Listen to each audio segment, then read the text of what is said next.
name is Natalie Hall from the Language Factory, and we are a leading translation agency, and we've been helping clients engage audiences around the world for over 30 years.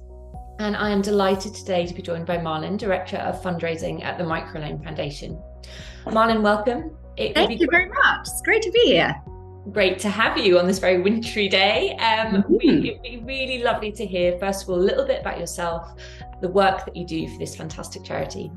Yeah, absolutely. So as you said, I'm the Director of Fundraising and Communications for MicroLoan Foundation. And MicroLoan Foundation is a women's empowerment and poverty alleviation organization. We basically, in the broadest of strokes, what we do is we help women who are living in extreme poverty in Malawi, Zambia, and Zimbabwe to find a way out of poverty. And we do that by providing them with training on how to become entrepreneurs, on financial literacy, on how to manage their money, and then we give them small loans to start up small businesses.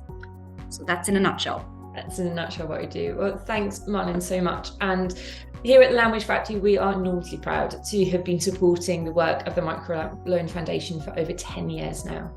And we're really pleased to pledge that we will match every donation made to MicroLoan's Christmas appeal up to £50,000 this year. Very exciting, I have to say. And maybe it'd be great just to hear a little bit about the appeal and before we learn a little bit more about what MicroLoan do. Yeah, absolutely. So the appeal is running. You can find out more about it on MicroLoan Foundation's website. And, you know, it basically is featuring a woman called Jennifer, a woman who I met in Malawi earlier this year. At this point in time, we are in the growing season. So this is the planting season for the women that we support. You know, 90% of the women that we work with are smallholder farmers. And because of a really, really tough year with increased cost of living, which is hitting poor countries hard, the war in Ukraine is impacting communities all over the world. And all of this combined with an impact of natural disasters on the communities that we work in, we are seeing a famine coming. We are seeing it already in other parts of sub-Saharan Africa and in North Africa, and families in Malawi are already going hungry.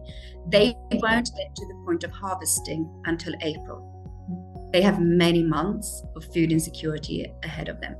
Yeah. What we want to do now is we want people to donate to MicroLoan Foundation so that we can get in there, we can support women to give them training, give them support so that they can get the inputs to plant and start growing small agricultural businesses or set up small trading businesses so that they can generate an income and basically feed their families over the coming months. And it's such critical work that you're doing. And as a female-led business, it's fascinating for us to see that you choose to exclusively support women in sub-Saharan Africa. What's the reason for that decision? Well, it's a very good question.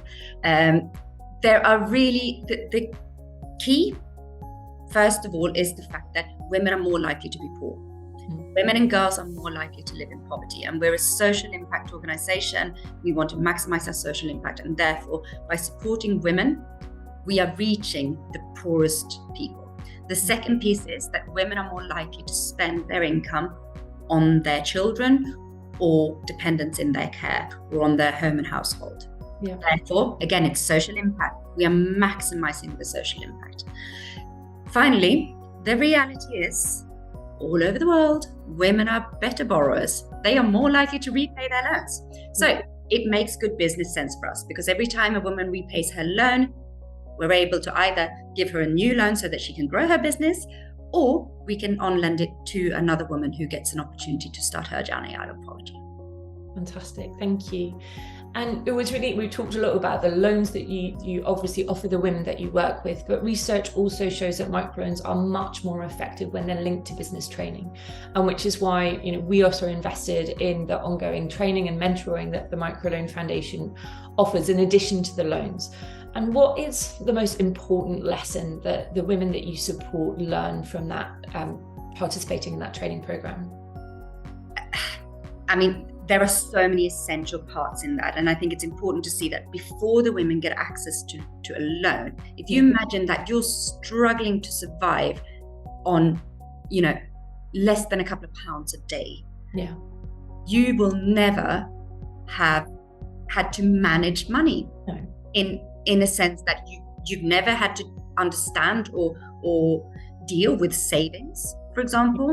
The concepts and understanding of finances and how to manage the money is really, really quite basic.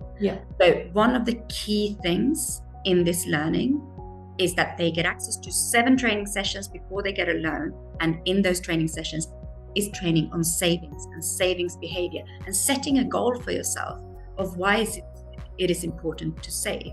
And this is one of the key things, especially in a time of crisis like this, that we are seeing the women that MicroLoan work with, in comparison to other women and families in the community, fare much better because they have a small, but it's still there, safety net of savings.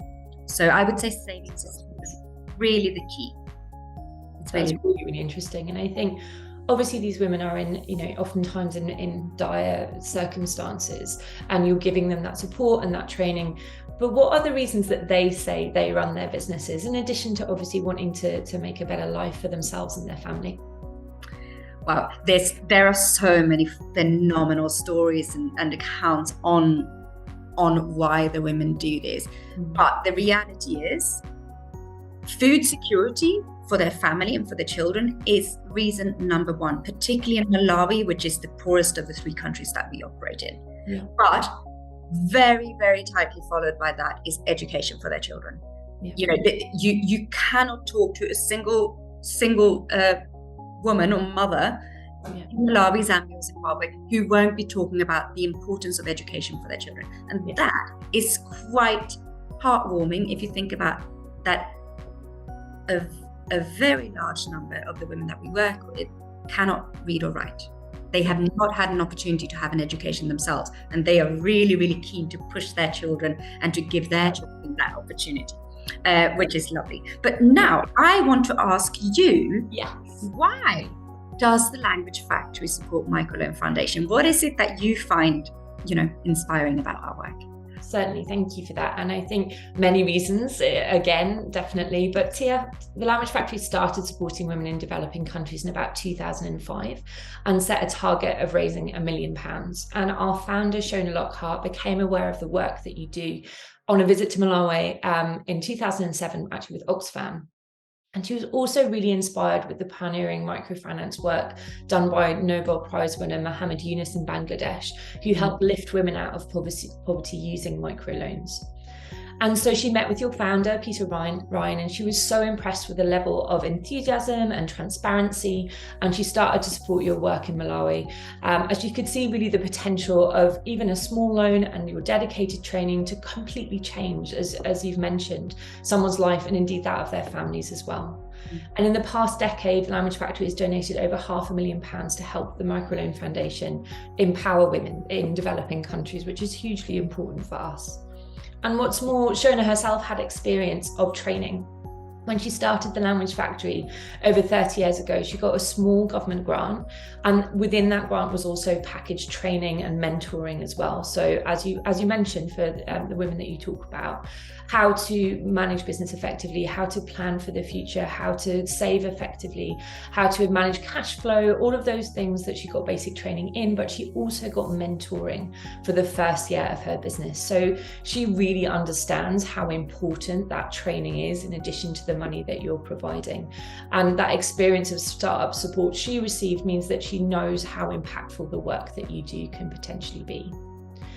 And then finally, I do have to say, the wonderful thing is that the Language Factory has been on this journey with us. And when Shona was in Malawi and met Peter, that was still the beginning stages, and it was we were a small charity then. Now, thanks to the Language Factory and many of our other funders, we are now a leading microfinance institution in Malawi and Zambia, and the only one truly social microfinance institution operating in Zimbabwe. So I think we've all come a long way. A long way, absolutely. And I think when Shona talks about the work that you do, she really relates it back to her own Scottish grandmother, actually, who had an experience not dissimilar to a lot of the women in Malawi and the other countries that you're working in the sense that she was the oldest child of 8, and she was denied any form of secondary education, and instead she had to help her parents farm the land, which is not an uncommon experience at that time.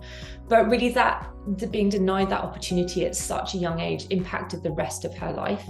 And Shona is so passionate about the fact that the work that we do with you can mean that women in Malawi can have a different experience to that which her grandmother had. And knowing that you've helped, 324,000 women, which is the most extraordinary total, who've already received loans and training via the MicroLoan Foundation and have empowered them to improve their lives. And knowing, as you mentioned, that 92% of those women will then send their children, all of their children, into secondary education is hugely important in changing the trajectory of not only your clients but their family as well.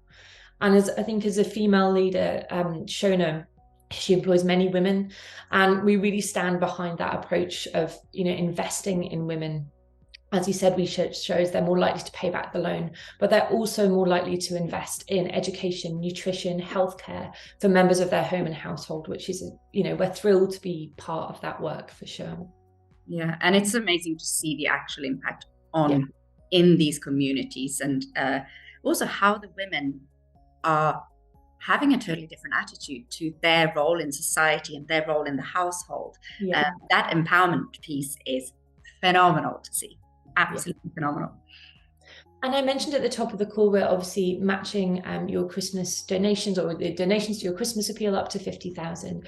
What kind of work will that be used for going forward? So a big chunk of that funding, as it kind of trickles in and comes in, will be going to supporting reaching out to new families, new women, and giving them the training and the support they need to get started on their journey, especially at this critical time. This is a really, really critical time. And so that is really what it's going to be focused on. It's going to be focused on delivering the training and delivering those, the capital injections those women need to get started on their business journey. That's amazing to hear. And look, we at Language Factory look forward to continuing, working with the MicroLoan Foundation as you continue to grow. And as you say, continue to help more women. For anyone watching this video today, thanks, Malin, so much for joining us. We wish you all the best with your campaign and the work that you do. If you would like to make a donation, either personally or from your company, to MicroLoan Foundation, you can go ahead and visit the MicroLoan Foundation website, as Malin has mentioned. And thank you so much to the Language Factory. Our pleasure. We're really, really grateful to have you today, and I'm sure we'll speak to you again soon.